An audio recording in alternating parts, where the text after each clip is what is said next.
அமெரிக்காவுடனான நமது பழைய உறவு முடிவுக்கு வந்துவிட்டது. கார்னி சுட்டிக்காட்டு. பாகிஸ்தானில் வெடித்த எண்ணெய் டேங்கர், பலர் படுகாயம். 40 உக்ரைனிய ட்ரோன்களை அடித்து ரஷ்ய வான் பாதுகாப்பு. பகல்காம் தாக்குதலில் ஈடுபட்டு பயங்கரவாதி பாகிஸ்தான் ராணுவ வீரர், வெளியான தகவல்.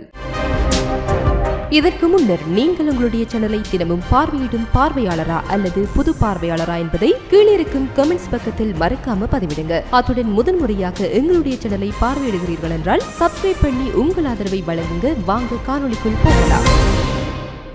கனடியர்கள் ட்ரம்பின் அரசாங்கத்திற்கு எதிராக ஒன்றுபட வேண்டும் என கார்னி ஒரு கடுமையான எச்சரிக்கையை விடுத்துள்ளார். அமெரிக்கா நமது நிலம், நமது வளங்கள், நமது நீர், நமது நாட்டை விரும்புகிறது என்று அவர் கூறினார். இவை இல்லை, இவை வெற்று அச்சுறுத்தல்கள் அல்ல. அமெரிக்கா நம்மை சொந்தமாக்கிக் கொள்ளும் வகையில் ஜனாதிபதி ட்ரம்ப் நம்மை உடைக்க முயற்சிக்கின்றார். ஒருபோதும் நடக்காது. ஆனால் நாம் நமது உலகம் அடிப்படையில் மாறிவிட்டது என்ற யதார்த்தத்தையும் நாம் அங்கீகரிக்க வேண்டும் என்று அவர் கூறினார். பின்னர் தனது உரையில் அவர் இந்த அச்சுறுத்தல்களுக்கு திரும்பினார். கனடா வரலாற்றின் அந்த முக்கிய தருணங்களில் ஒன்றில் மீண்டும் ஒரு முறை உள்ளது என்று எச்சரித்தார். அமெரிக்காவுடனான நமது பழைய உறவு படிப்படியாக அதிகரித்து வரும் ஒருங்கிணைப்பை அடிப்படையாக கொண்ட உறவு முடிவுக்கு வந்துள்ளது. அமெரிக்காவால் நங்கூரமிடப்பட்ட திறந்த உலகளாவிய வர்த்தக அமைப்பு இரண்டாம் உலகப் போருக்கு பிறகு கனடா நம்பியிருந்த ஒரு அமைப்பு சரியானதாக இல்லாவிட்டாலும் பல தசாப்தங்களாக ஒரு நாட்டிற்கு செழிப்பை வழங்க உதவிய ஒரு அமைப்பு என்று அவர் கூறினார். இவை துயரங்கள், ஆனால் இது நமது புதிய யதார்த்தமும் கூட.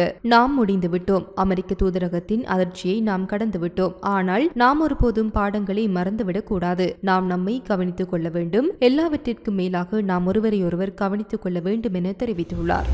இந்த நிலையில் ஆஸ்திரிய பிரதமர் அந்தோனி அல்பானிஸ் கார்னியின் வெற்றிக்கு வாழ்த்துக்களை தெரிவித்துள்ளார். உலகளாவிய நிச்சயமற்ற காலகட்டத்தில் நமது அனைத்து குடிமக்களின் பொதுவான நலன்களுக்காக நமது நாடுகளுக்கு இடையே நீடித்த நட்பை கட்டியெழுப்ப உங்களுடன் தொடர்ந்து பணியாற்ற நான் எதிர்கொள்கின்றேன் என தெரிவித்துள்ளார். மேலும் ஐரோப்பிய ஆணையத்தின் தலைவர் உர்சுலா வான் டெர் லேயனும் கார்னியை வாழ்த்தினார். ஐரோப்பாவிற்கும் கனடாவிற்கும் இடையிலான பிணைப்பு வலுவானது, மேலும் வலுவடைந்து வருகிறது என்று அவர் கூறினார். நாங்கள் எங்கள் பகிரப்பட்ட ஜனநாயக விழுமியங்களை பாதுகாப்போம், பன்முகத்தன்மையை ஊக்குவிப்போம், சுதந்திரமான மற்றும் நியாயமான வர்த்தகத்தை ஆதரிப்போம் என குறிப்பிட்டுள்ளார்.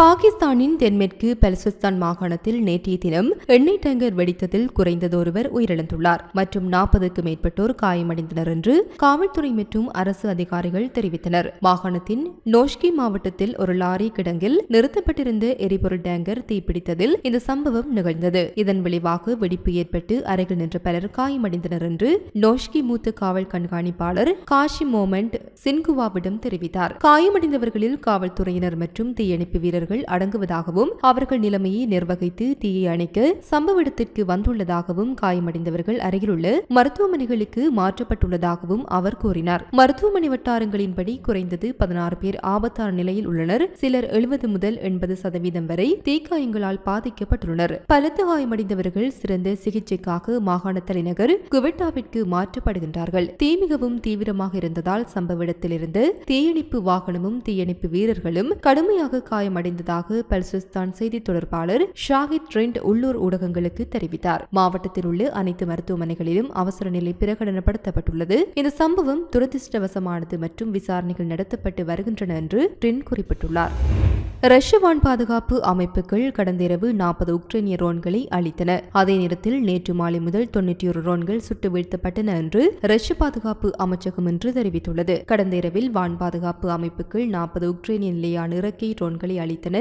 ரியாஷான் பிராந்தியத்தின் மீது 11 ட்ரோன்கள், நிஷ்னி நோவ்கோரோட் பிராந்தியத்தின் மீது 8 ட்ரோன்கள், ஓரியோல் பிராந்தியத்தின் மீது 7 ட்ரோன்கள், கிரிமியா குடியரசின் மீது 4 ட்ரோன்கள், கருங்கடலின் மீது 4 ட்ரோன்கள், மாஸ்கோ பிராந்தியத்தின் மீது 2 ட்ரோன்கள், பெல்கோரோட் பிராந்தியத்தின் மீது 2 ட்ரோன்கள், கலுகா பிராந்தியத்தின் மீது 1 ட்ரோன் மற்றும் பிரையன்ஸ் பிராந்தியத்தின் மீது 1 ட்ரோன் என அமைச்சகம் தெரிவித்துள்ளது. மொத்தம் ஏப்ரல் 28 அன்று வான் பாதுகாப்பு அமைப்புகள் 91 உக்ரைனிய ட்ரோன்களை அளித்தமையும் குறிப்பிடத்தக்கது. பகல்காம் தாக்குதலில் ஈடுபட்டு பயங்கரவாதி பாகிஸ்தான் ராணுவத்தில் பணியாற்றியது தெரியவந்துள்ளது. காஷ்மீரின் பகல்காம் பகுதியில் பயங்கரவாதிகள் நடத்திய தாக்குதலில் 26 பேர் உயிரிழந்த சம்பவம் இந்தியா மற்றும் பாகிஸ்தான் இடையே மோதல் போக்கை உருவாக்கியுள்ளது. இந்த தாக்குதலுக்கு பாகிஸ்தானை தளமாக கொண்டு பயங்கரவாத அமைப்பான லஷ்கர்-இ தொய்பாவின் நிழல் அமைப்பான ரெசிஸ்டன்ட் ஃப்ரண்ட் பொறுப்பேற்றுள்ளது. இந்த தாக்குதலில் ஈடுபட்டதாக சந்தேகிக்கப்படும் சுலைமான் என்கின்ற காஷிம் முசா தல்காபா என்ற அலிபாய் ஆகிய 2 பாகிஸ்தானியர்கள் மற்றும் மற்றும் அப்துல் குஷைன் தோகர் என்று ஜம்மு காஷ்மீரை சேர்ந்தவரின் வரைபடத்தையும் காவல்துறை வெளியிட்டது. இந்த நிலையில் இந்த தாக்குதலில் ஈடுபட்டதாக சந்தேகிக்கப்படும் பாகிஸ்தானைச் சேர்ந்த சுலைமான் என்கின்ற காஷிம் மூசா இதற்கு முன்னதாக பாகிஸ்தான் ராணுவத்தில் பணியாற்றியுள்ளார் என்ற அதிர்ச்சிகர தகவல் வெளியாகியுள்ளது. சிறப்பு சேவை குழு எனப்படும் பாகிஸ்தானின் ராணுவத்தின் சிறப்பு குழுவில் காஷிம் மூசா பணியாற்றி பல்வேறு சிறப்பு பயிற்சிகளை பெற்றுள்ளார். இந்த SSD கமாண்டோக்கள் அதிநவீன ஆயுதங்களை கையாள்வதிலும் ரகசிய தாக்குதல் நடத்துவதிலும் நிபுணத்துவம் பெற்றவர்களாக இருப்பார்கள். மேலும் இக்கட்டான சூழலிலும் உயிர் வாழும் திறன்களை கொண்டிருப்பார்கள். இதன் பின்னர் காஷ்மீரில் உள்ளூர்வாசிகள் அல்லாதவர்கள் மீதான தாக்குதலை முன்னெடுக்க லக்ஷர்-இ தொய்பா அமைப்பிற்கு அனுப்பப்பட்டிருக்கலாம் என்று தகவல்கள் வெளியாகியுள்ளது. மேலும் இந்த சம்பவத்தில் தொடர்புடையதாக சந்தேகிக்கப்படும் காஷ்மீரை சேர்ந்து 15 நபர்களிடம் மேற்கொண்ட விசாரணையில் மூஷாவின் ராணுவ பின்னணி உறுதி செய்யப்பட்டதாக கூறப்படுகிறது. மேலும் 2024ஆம் ஆண்டு ககன்சீர் மற்றும் கந்தர்பல்லில் நடந்த பயங்கரவாத தாக்குதலிலும் மூசாவிற்கு தொடர்பு இருப்பதாக கூறப்படுகிறது. பாகிஸ்தான் அரசு இந்த தாக்குதலுக்கும் எங்களுக்கும் தொடர்பு இல்லை என மறுத்து வந்த நிலையில் பாகிஸ்தான் ராணுவத்தை சேர்ந்த முன்னாள் வீரர் இந்த தாக்குதலில் ஈடுபட்டுள்ளது விசாரணையில் தெரியவந்துள்ளது.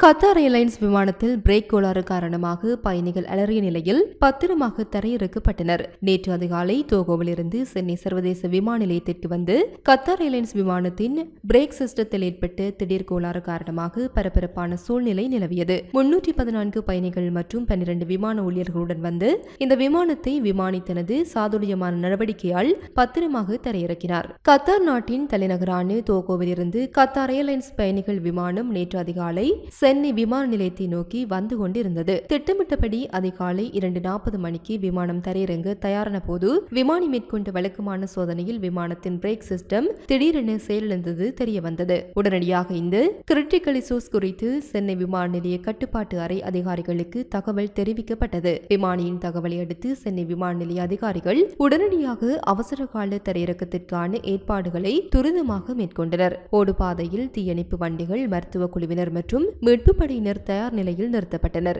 விமானத்தில் இருந்த பயணிகள் அனைவரும் சீட் பெல்ட் அணிந்திருக்க அறிவுறுத்தப்பட்டனர். மேலும் அவசர கால வெளியேறும் வழிகள் சரியாக செயல்படுகிறதா என்பதையும் ஊழியர்கள் உறுதி செய்தனர். எதிர்பாராத இந்த சூழ்நிலையால் பயணிகள் மத்தியில் ஒருவித பதற்றம் தொற்றிக் கொண்டது. இருப்பினும் திறமையாக செயல்பட்ட விமானி எந்தவித அசம்பாவிதமும் நேராமல் குறிப்பிட்ட நேரத்திற்கு 10 நிமிடங்களுக்கு முன்னதாகவே விமானத்தை பத்திரமாக தரையிறக்கினார். விமானம் தரையிறங்கிய போது அதிலிருந்து 314 பயணிகளும் பாதுகாப்பாக கீழே இறக்கப்பட்டனர். இந்த சம்பவத்தால் சென்னை விமான நிலையத்தில் சிறிது நேரம் பரபரப்பு ஏற்பட்டமையும் குறிப்பிடத்தக்கது. இது போன்ற பல செய்திகளை தெரிந்து கொள்ள நம்முடைய சமூக மீடியா யூடியூப் சேனலை சப்ஸ்கிரைப் செய்து அருகிலுள்ள பெல் பட்டனை கிளிக் செய்யுங்கள். மேலும் செய்திகளை உடனுக்குடன் தெரிந்து கொள்ள சமூகமீடியா.com என்ற இணையதளத்தின் வாயிலாக எங்களுடன் இணைந்திருங்கள்.